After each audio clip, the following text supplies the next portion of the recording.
morning, everybody. Thank you so much for that Life Under Lockdown. That was fab. So this is our all-age talk, and I'm Beth. I'm the youth team leader here at St George's, and we've started doing our all-age talks on the same Bible passage that the preach later is going to be on. So today, that preach is going to be on 1 Peter 3, 8 to 22, but we're just going to look at the very, very first bit, which is 1 Peter 3, 8 to 9. And it's so good. I feel like I could literally just read this and disappear, but I'm afraid I'm going to share a few more things with you.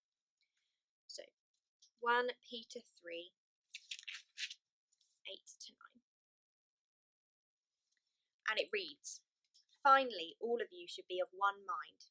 Sympathise with each other, love each other as brothers and sisters, be tender-hearted, and keep a humble attitude. Don't repay evil for evil. Don't retaliate with insults when people insult you. Instead, pay them back with a blessing.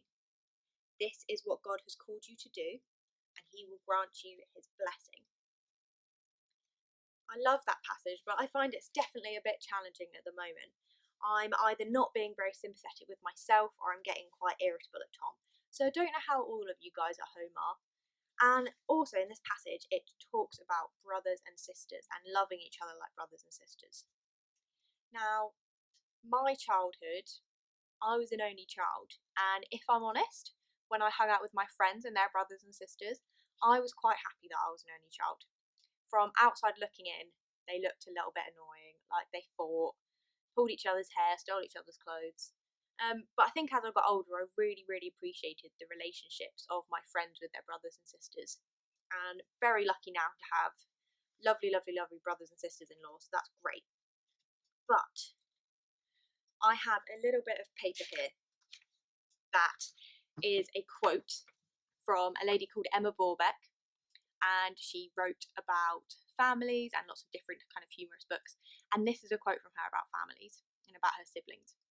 She said, "We were a strange little band of characters, coveting one another's desserts, hiding shampoo, borrowing money, locking each other out of our rooms, inflicting pain and kissing it to heal in the same instant, loving, laughing, defending, and trying to figure out the common thread that bound us all together."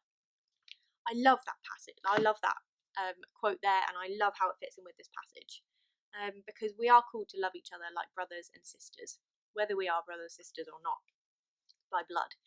And actually, that's not saying that brothers and sisters have a completely perfect relationship that has no arguments or no disagreements, but it's saying actually love each other like brothers and sisters, where there is an undeniable bond between you, and there might be tough times along the way, but get through them.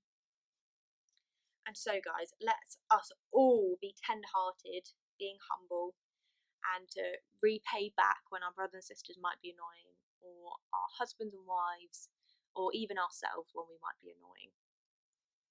So Kirsten, a little bit later on, is going to be doing a challenge for us, but right now we're going to have our all-age worship song. So I'll pass over to that.